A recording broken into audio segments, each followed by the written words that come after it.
જય અલગ ગણે આ તો જોતો ભાઈ તમને મેળે ડુંગળી લેવા નહીં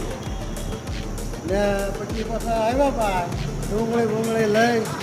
અને જોવા ત્યાં પોળો ખાતો છે જો ટેસ્ટથી પોળો ખાતો અહીંયા આવી ડુંગળી લેવો તો ભાઈ પણ નહીં ચાલી આજે કરશું આખી ડુંગળીનું શાક જોવા આજે આખી ડુંગળીનું શાક બાક બનાવશું ને મારશું જલસા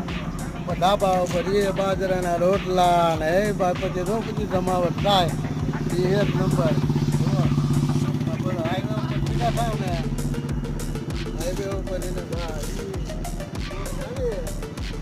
પછી જો તમે હાઈવે ઉપર થોડો ખાઈ ગયા દાદો દીકરો ને પછી એ જુઓ તમે અહીંયા